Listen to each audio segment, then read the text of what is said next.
Anwar medical হলের grand ওপেনিংয়ে আমি জি হ্যাঁ, আসসালামু আলাইকুম, হ্যালো এভরিওয়ান, কি অবস্থা সবাই কেমন আছেন? তো আমি আপনাদের দোয়া এবং ভালোবাসায় অনেক ভালো আছি। আমাদের নাজিরপুর বাজারে আনোয়ার ক্লিনিক অ্যান্ড ডায়াগনস্টিক সেন্টারের যেই হসপিটালটা ছিল, ওই হসপিটালে জায়গা কম হওয়ার কারণে তারা নতুন করে একটা হসপিটাল তৈরি করছে। আর এই হসপিটালটার লোকেশন হচ্ছে নাজিরপুর বাজার কলাহাটা। সেই হসপিটালের গ্র্যান্ড ওপেনিংয়ে আপনাদের ভাই মানে আমাকে ইনভাইট করা হয়েছিল। এখানে গিয়ে প্রথমেই এই হসপিটালের যিনি ফাউন্ডার মানে আনোয়ার আঙ্কেল, উনি ফিতা কেটে প্রথমেই উদ্বোধন করে নিলেন। আর এখানে ছিল সাগর ভাইয়া, সোহেল ভাইয়া এবং আরো অনেকেই ছিল। তো আমি সবার নাম জানি না, তো যাই হোক এখানে হসপিটালের যারা কাজে নিয়োজিত আছে তারাও ছিল। দেন তারপরে ফানুস বা বেলুন আপনারা যেটাই বলেন সেটা উড়িয়ে দিল। যদিও এটা আমার জীবনের ফার্স্ট গ্র্যান্ড ওপেনিং এ আসা, আমি জানি না কেমন কি করতে হয়, তবে অল্প থেকেই অনেক কিছু শেখা যায়, যা আপনাদের দ্বারাই আমি শিখেছি।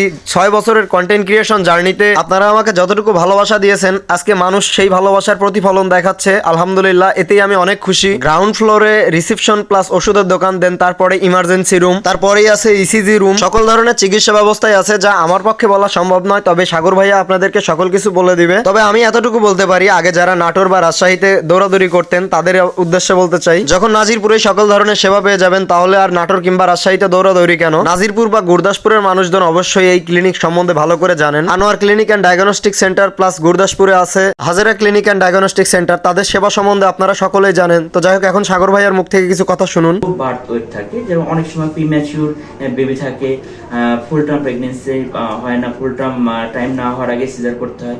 এটার ফলে অনেক সময় দেখা যায় যে বাচ্চার ওজন কম হয়। ওজন কম হওয়ার ফলে অনেক সময় বাচ্চা অনেক ক্ষেত্রে মারা যায়, অথবা আমরা রাজশাহীতে রেফার করি। এইটার দিক বিবেচনা করে যাতে মানে মৃত্যুর হার কোনো বাচ্চা যাতে রাজশাহীতে না পাঠাতে হয়, বাইরে না পাঠাতে হয়, সেটার দিক বিবেচনা করে যাতে ওজন কম বাচ্চা এবং কোনো বাচ্চার যদি সমস্যা থাকে, সেই সমস্যার দিক বিবেচনা করে আমরা বেবি ইনফ্যান্ট ওয়ার্মার ক্রয় করেছি, যেটাতে একটা বাচ্চা মাতৃগর্ভে থাকলে যেমনটা থাকতো টেম্পারেচার এবং তাপমাত্রা যেমনটা থাকবে, সেই টেম্পারেচারটা এবং সেই তাপমাত্রা এবং সেই সেম একটা ফিটাসটা মাতৃগর্ভে যেমনটা থাকবে এবং বাইরে বের হওয়ার পরে এই মেশিনের মধ্যে সেমটা থাকবে। এটা আমরা অপারেশন থিয়েটারে সেট আপ করেছি। এছাড়া আরো অনেক কিছু আছে, এবং সর্বোপরি আমার ক্লিনিকটা একদম অত্যাধুনিক করা হয়েছে।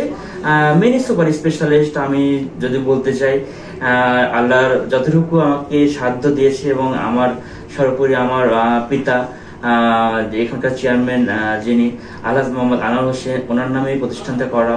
আমার বড় ভাই ডাক্তার মোহাম্মদ আমিনুল ইসলাম সোহেল, আমি নিজে ডাক্তার মোহাম্মদ আমিনুল ইসলাম সাগর, এবং আমার ভাবি আছেন, এবং আমার পুরো ফ্যামিলি, আমার মা, আমার বউ, বাচ্চা সবার এবং আমার পুরো ফ্যামিলির সবার দোয়া ভালোবাসে।